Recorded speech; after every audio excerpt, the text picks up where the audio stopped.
السلام علیکم مرګرو، څنګه تاسو ټول؟ خیرونه دي. نن به زه تاسو سره د چکن بریاني دومره اسانه ریسیپي شیر کوم. که څوک دا په اول ځل هم جوړوي نو د هغوی نه به هم دا ډېره ښایسته راځي. نو دلته مې 800 ګرام چکن راواخیستو او پتیله کې مې ور واچو. چکن به اول مونږ وخوټ کوو.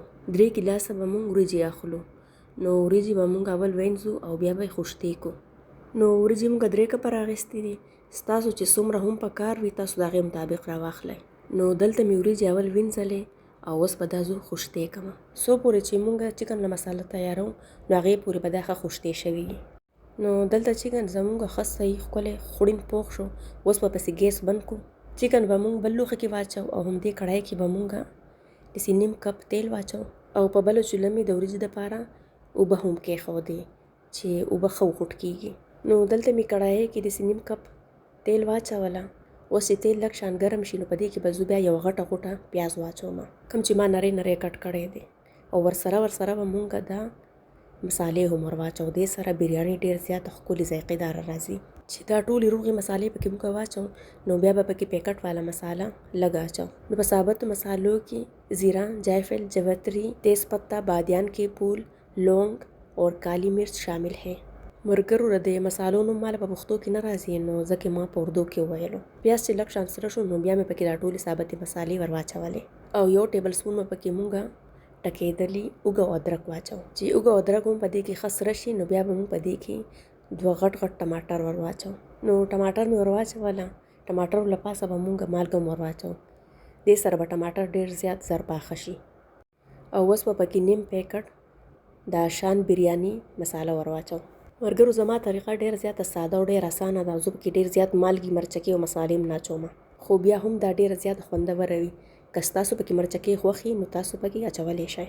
پیکټ والا مساله کې خپل هم مالګه مرچکې موجود دي، خو که ستاسو د دې نه علاوه نور هم په دې کې مالګه مرچکې خوښ وي نو تاسو پکې اچولی شئ. د یو غټ نیمبو رس مې پکې واچو او 15 چمچې مې پکې ماسته واچوله. نو بل خوا چوله باندې چې کومې اوبه مونږ ایښې وي هغه هم ښه وخوټ کېدې. اوس به مونږ په دې کې وریجې ور واچو. چې څو پورې وریجې خوټ کېږي نو هغې پورې به ما مساله تیاره کړي. نو ټایم به نه ویسټ کوم، دواړه کاره به یو ځای کوو. وریجو به خوټ کېدو ته پرېږدو. اوس به راشو مسالې طرف ته. مساله زموږ بالکل تیاره شوه. اوس به په دې کې خوټ کېدلې چرګ ور واچو او دا به په دې مسالو کې داسې 15 منټو دپاره ښه سور را سور کو. مطلب دې مسالو کې به دا چکن ښه مکس را مکس کو چې د مسالو دا ذایقې چکن ښه راکاږي. نو دلته وریجې زموږ ښه خوټ کېدې.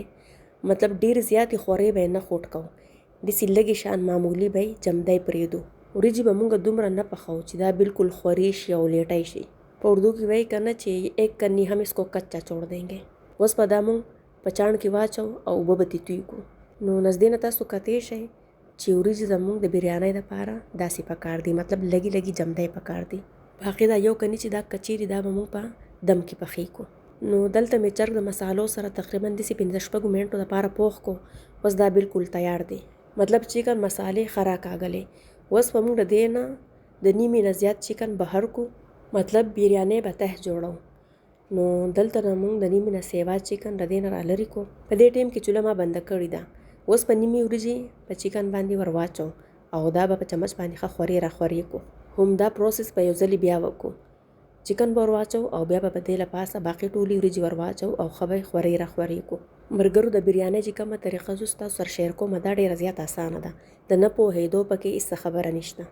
دلته پکې ډېر خلک رنګ ور اچوي، خو موږ به د صحت خیال ساتو. موږ به پکې نیمه چمچ کورکمان یعنی هلدي پاوډر اچو او 1 چمچ به پکې مونږه تیل اچو او لږه شان به پکې مونږه پودینه اچو.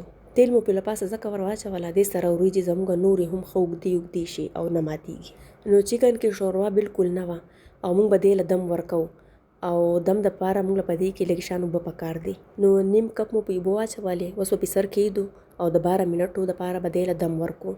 15 منټه به چوله مونږ ښه تیزه پرېږدو. 15 منټه بعد به مونږ دا په نري ګیس باندې د 7 منټو دپاره په دم باندې پرېږدو.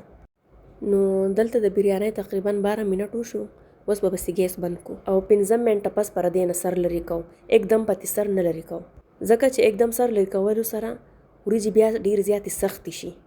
نو دا هم وړوکی شان ټیپ دی چې هر چاته نشته پته ردی. ډېر خلک وایي بریاني زموږ سختېږي، نو د هغې هم دا وجه چې څنګه بریاني تیاره شي هغوی ته एकदम سر لرې کړي. نو 15 منټه بعد مې سر لرې کو او اوس به دا ښه مزېداره ولړو را ولړو ماشاءالله خوشبو خو ډیره زیاته خطرناکه راځي او کلر یې هم تاسو کتی شئ څونه دا خوندور ښکاري. ملګرو دې بریانۍ کې ما تیل ډیر زیات کم اچولی دي. ستاسو خپله خوښه ده که تاسو پکې تیل زیات اچوئ نو اچولی شئ. خو زه چې کله هم بریاني پخوم زه پکې هم دومره اویل اچوم بیا هم دا ډیر زیاته خوندوره وي ځکه چې د تیلو هېڅ ذایقه نه وي. په دې کې چې کومه ذایقه وي هغه ټوله د مسالو وي ځکه چې د تیلو نقصانات ډیر زیات دي او فایدې هېڅ هم نشته.